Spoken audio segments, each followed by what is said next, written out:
Time. This is the FM Radio Main News, the headlines.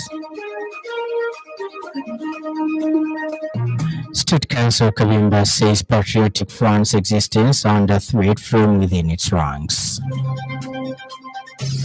FIA Zambia probe into rapid depletion of prepaid electricity units. And more than 5,000 flights cancelled as US East Coast digs out of record snow. This bulletin is streaming live on our Facebook page, 5FM Radio Zambia, and also streaming live on our YouTube channel, 5FM Radio Zambia. With the details, my name is Lance Sannie Banda.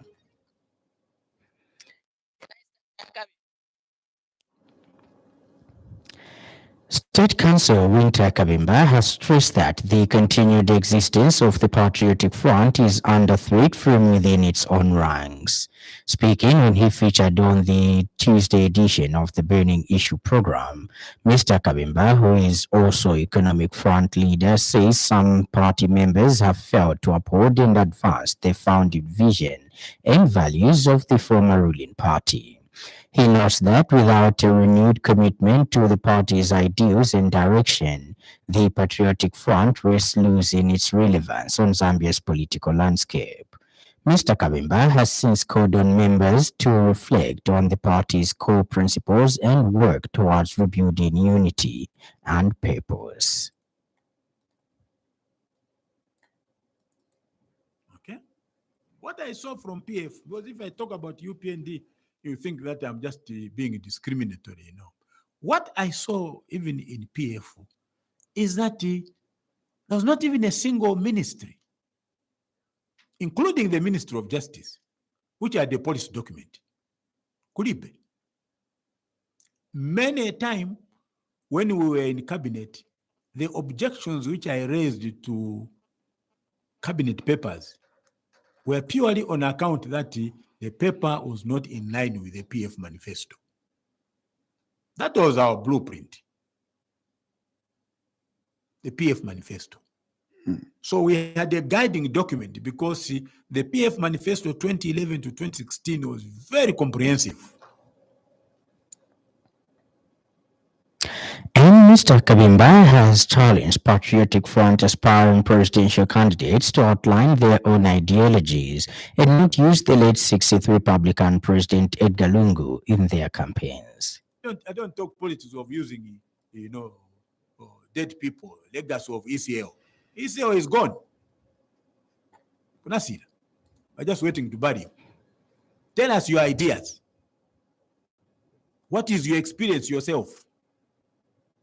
What have you done in the past that should make the Zambian people believe in you, that you can move this country forward? Not using a dead body, not using tribalism, not trying to align yourselves, if the president is from this region, then the running mate should be from this region. That's when you go, not ethnicity.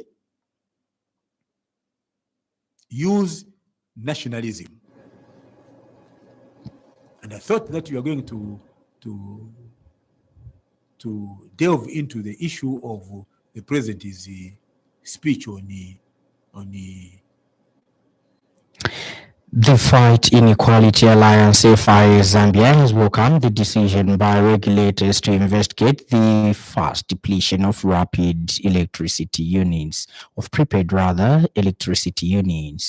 FIA Zambia National Council convener Muiza Zulu explained that the unexplained rapid consumption was widening the inequality gap between the wealthy and the poor.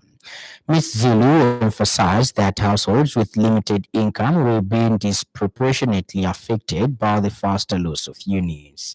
She observed that the inspection of prepaid meters by the Energy Regulation Board (ERB), ZESCO, the Zambia Compulsory Standards Agency (ZICSA), and the Zambia Meteorology Agency would help establish whether consumers were being billed fairly.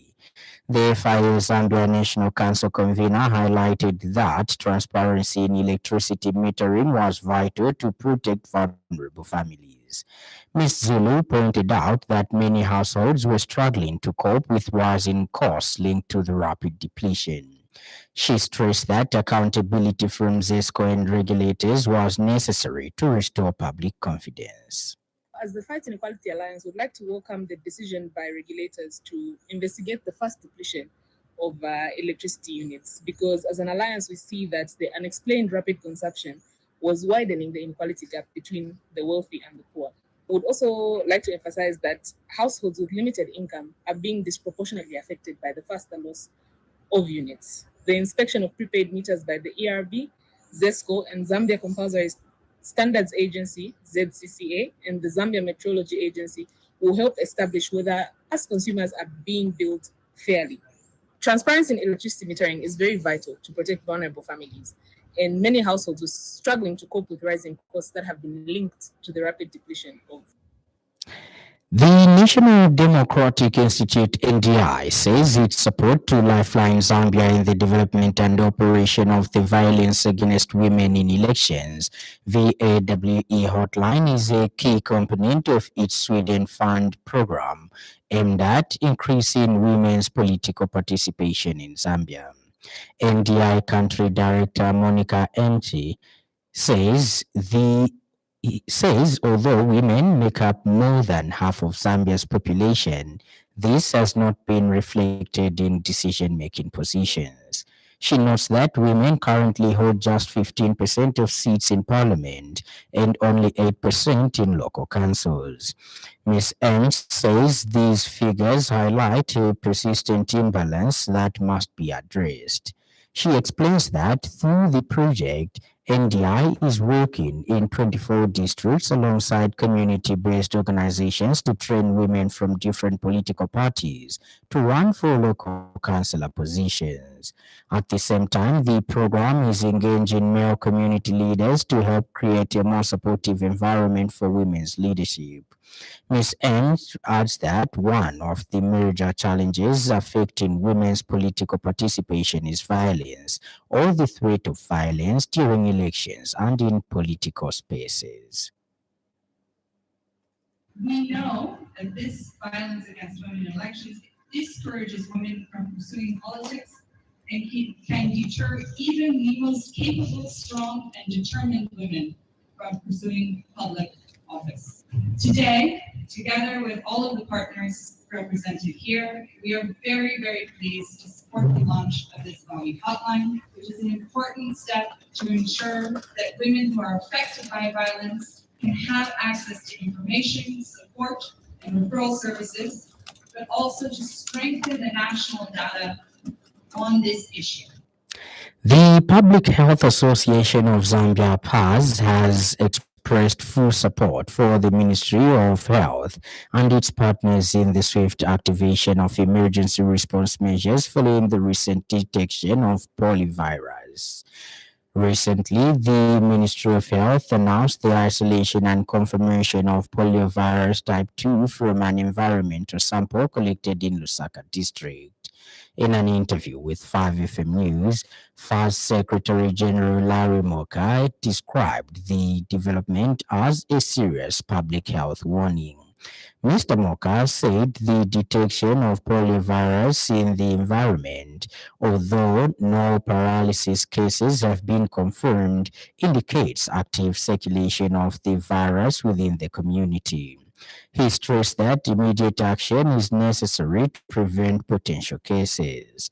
He further stated that polio remains a threat until it is fully eradicated, noting that ongoing transmission within the Southern Africa sub-region means Zambia remains at risk of spread and importation. Mr. Moka emphasized that vaccination remains the strongest line of defense, describing polio as a vaccine-preventable disease and warning that any immunity gaps increase the risk of an outbreak. And in other news trending this afternoon,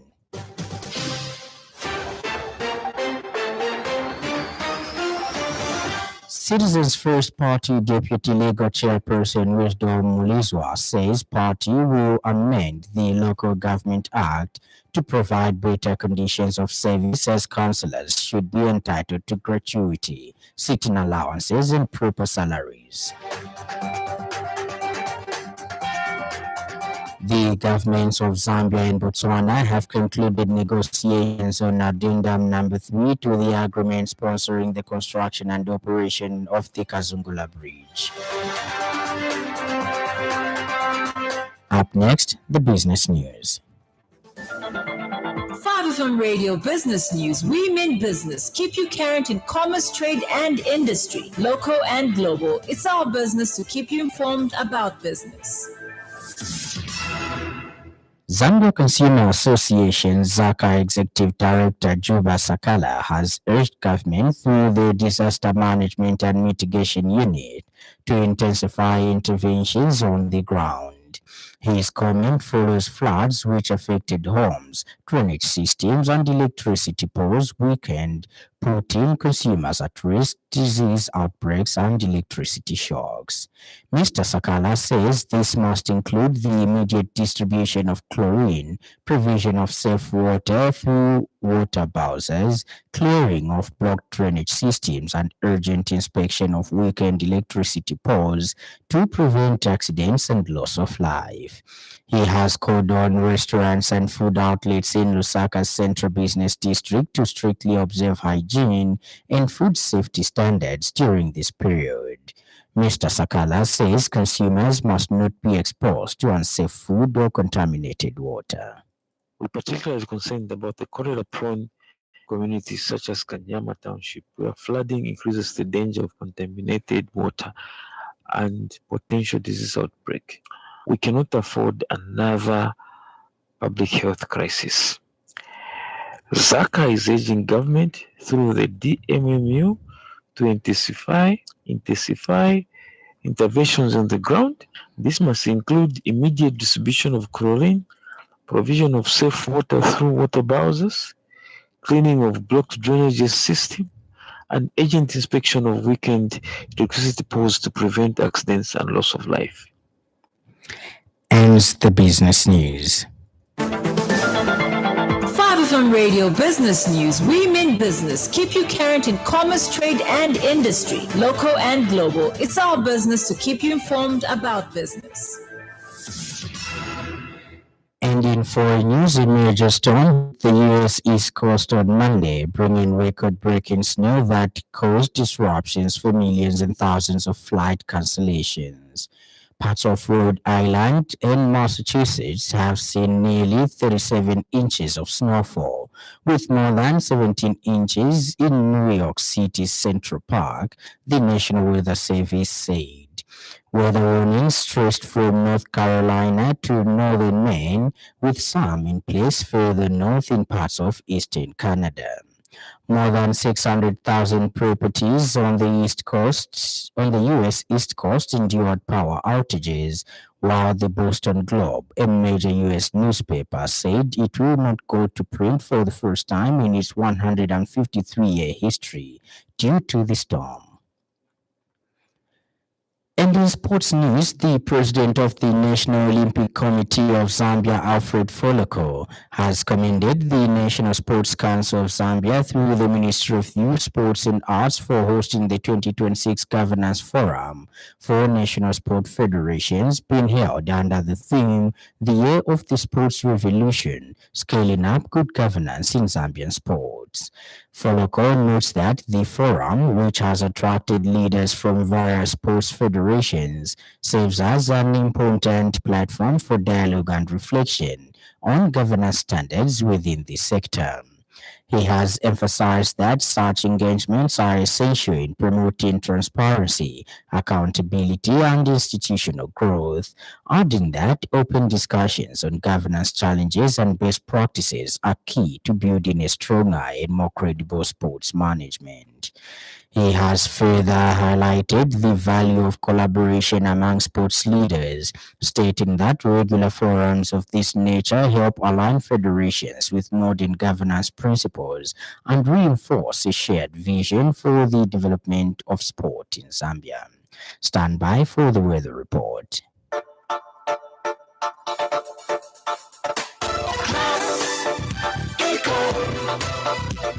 Class Econ Roofing Africa. Class Econ Roofing, plot 17100. off Katanga Road. 150 meters from Mumbwa Road, Chinika Industrial Area, Lusaka. Class Econ Roofing. Class plus economy. Class Econ Roofing Africa. Class Econ.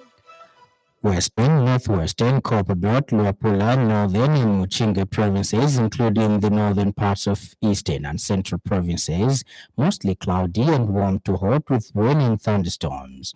Maximum temperature is ranging from 24 degrees to 33 degrees Celsius.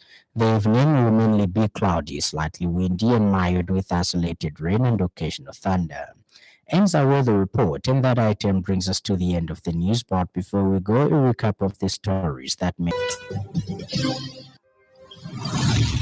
Get acquainted with the latest news on the multiple award-winning radio station, 5FM Radio.